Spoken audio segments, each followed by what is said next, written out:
Dinilai serius hadapi tim merah putih, Kaoru Mitoma terpantau mulai latihan syuting. Akankah sang pemain bisa turun melawan timnas Indonesia?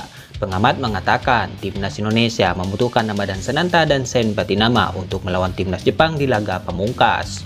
Klasemen sementara peringkat ketiga terbaik Piala Asia 2023 selesai laga Hong Kong versus Palestina. Timnas Indonesia melorot ke posisi keempat. Akankah masih ada peluang? Kabar baik, bintang debutan timnas Indonesia terpantau kembali berlatih di klubnya Venezia seusai pulih dari cedera panjangnya. Jelang laga timnas Indonesia versus Jepang, Christian Gonzalez berikan komentar begini, sang mantan pemain akui kagum. Berikut Speed 11 akan mencoba merangkum informasi terkini, hangat dan menarik seputar tim merah putih. Selengkapnya yuk simak ulasan video ini sampai selesai.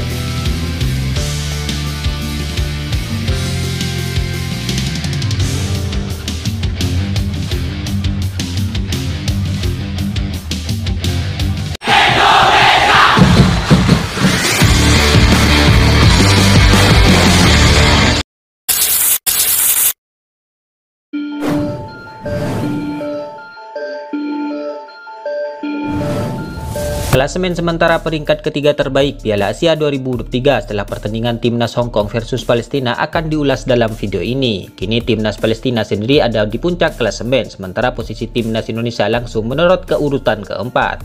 Ya, duel timnas Hong Kong versus Palestina di matchday ketiga grup C Piala Asia 2023 sudah rampung digelar. Hasil ini membuat Palestina memastikan diri lolos ke babak 16 besar Piala Asia 2023. Mereka menyegel tiket babak 16 besar lewat jalur peringkat 3 terbaik. Pasalnya kini Palestina langsung ke puncak klasemen sementara peringkat 3 terbaik Piala Asia 2023. Mereka total kini sudah mengemas 4 poin. Posisi kedua pada klasemen sementara peringkat 3 terbaik Piala Asia 2023 ini diisi oleh Suriah. Mereka juga mengemas 4 poin saat ini dari 3 laga yang telah dijalani, di mana saat ini Suriah pun sudah memastikan diri lolos ke 16 besar. Kemudian beralih ke posisi ketiga, di mana di posisi ketiga ini ada Bahrain. Mereka total mengemas 3 poin saat ini dari 2 laga yang telah dijalani di grup E Piala Asia 2023.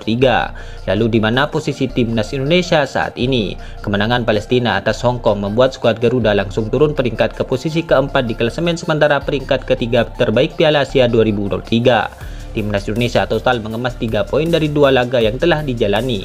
Lalu ada Cina yang mengemas 2 poin dari 3 laga yang telah dijalani di grup A. Tetapi Cina sendiri sudah dipastikan gagal menembus 16 besar. Terakhir di urutan ke-6 klasemen sementara peringkat ketiga terbaik Piala Asia 2023 ada Oman yang meraih 1 poin dari 2 laga yang telah dijalani di grup F. Dengan begitu Oman juga masih punya asa lolos ke 16 besar Piala Asia 2023. Posisi timnas Indonesia pun tentu saja terancam untuk bisa lolos ke 16 besar. Sebab hanya 4 tim peringkat 3 terbaik yang berhak melaju ke 16 besar Piala Asia 2023. Nasib timnas Indonesia akan ditentukan oleh hasil laga melawan Jepang di matchday ketiga alias terakhir grup D. Laga itu akan digelar pada hari ini Rabu 24 Januari 2024.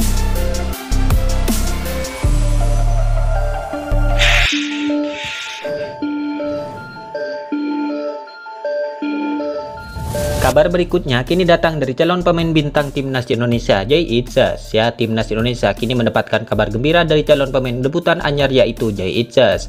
Ya, pemain keturunan yang baru saja sah menjadi WNI itu dikabarkan sudah kembali mengikuti sesi latihan bersama klubnya Serie B Venezia usai pulih dari cederanya. Sebelumnya, Jay Itzes harus absen dari lapangan hijau sejak Oktober 2023 lalu akibat penyumbatan pada pembuluh darah vena. Jay Itzes diketahui terakhir kali bermain tepat pada laga versus Parma 7 Oktober 2003 lalu. Selasa 23 Januari 2024 malam waktu Indonesia Barat, Venezia akhirnya mengunggah serangkaian foto kembalinya Jay Itzes ke sesi latihan, di mana sebelumnya sang pelatih menyebut bahwa bek 23 tahun itu sudah 100% pulih dari cederanya. Tentu kabar ini menjadi kabar baik tersendiri untuk sang pemain dan juga untuk tim merah putih, di mana Jay Itzes itu sendiri banyak yang mengharapkan bisa memperkuat tim merah putih di laga-laga mendatang, termasuk kualifikasi Piala Dunia 2026 zona Asia.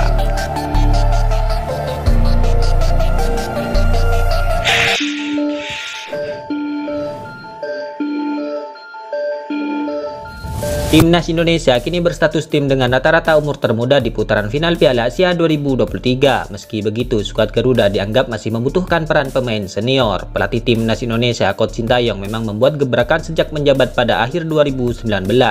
Ia berani menyingkirkan pemain senior dan demi memberi tempat kepada darah muda. Keputusan tersebut sempat menuai polemik, namun Coach Sintayong tetap konsisten dengan pilihannya hingga kini tinggal memetik hasil. Dengan hal itu, mantan pemain timnas Indonesia Christian Gonzalez akui kagum dengan kinerja yang ditunjukkan oleh Coach Sintayong, di mana diketahui level pemain timnas Indonesia memang meningkat drastis. Namun El Loco menilai para pemain senior masih dibutuhkan. Hal ini bisa memecahkan masalah dari lini depan yang masih kurang bertaji. Mereka masih muda, harus ada yang mensupport mereka, bicara sama mereka bagaimana main, kata Gonzalez. Kita sekarang lihat di timnas, tidak ada pemain yang berpengalaman atau senior yang bisa berbicara dengan pemain, itu perlu, ujar Gonzalez. Coach Sintayong sebenarnya bukan anti dengan pemain senior, buktinya ia masih membawa Adam Alis, Mark Klok, dan Jordi Amat.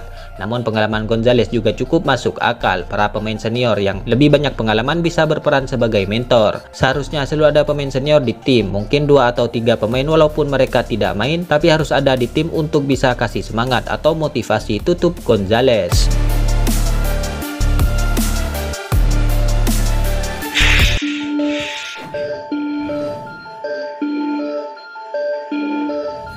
Kabar berikutnya kini datang dari pengamat sepak bola yang mengatakan tim Merah Putih membutuhkan sosok pemain seperti Ramadan Sananta dan Sen Petinama untuk melawan Samurai Biru. Ya, dimana sebelumnya diketahui Ramadan Sananta yang absen dalam laga melawan timnas Irak dan Vietnam diyakini bisa jadi solusi timnas Indonesia kalau nanti melawan timnas Jepang di Piala Asia 2023. Tentu ini akan menjadi penentu apakah Indonesia bisa lolos ke babak 16 besar atau tidak. Dalam pandangannya, pengamat sepak bola nasional Muhammad Kusnaini, Sananta punya potensi tampil meski tak masuk line up di 2 laga sebelumnya. Pemain Persis Solo ini layak dicoba.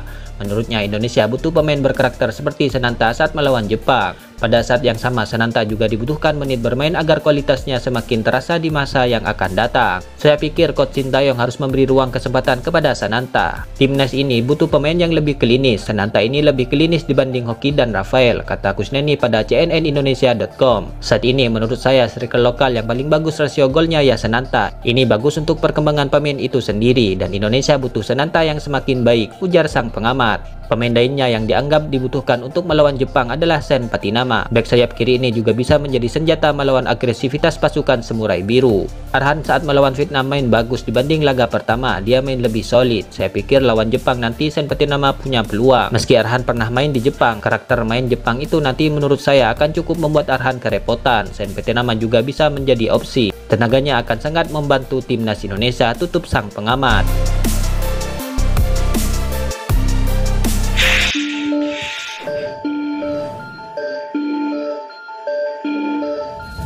Penyerang sayap timnas Jepang Kouro Mitoma dikabarkan mulai latihan syuting jelang duel timnas Jepang versus timnas Indonesia di Piala Asia 2023 nanti. Titik terang dimiliki kubu Jepang setelah salah satu pemain andalan mereka, Kouro Mitoma, kembali berlatih. Dikutip dari Sponichi, Mitoma mengikuti latihan menembak sejak tiba di lapangan. Selain latihan menembak, pemain 26 tahun tersebut juga berlatih dalam permainan setengah lapangan 7 lawan 7 dengan intensitas tinggi. Dalam pemberitaan itu, Mitoma gagal di permainan 7 lawan 7. Akan tetapi keterlibatan dalam materi latihan tersebut menunjukkan Mitoma mulai berangsur pulih dari cedera engkel kirinya.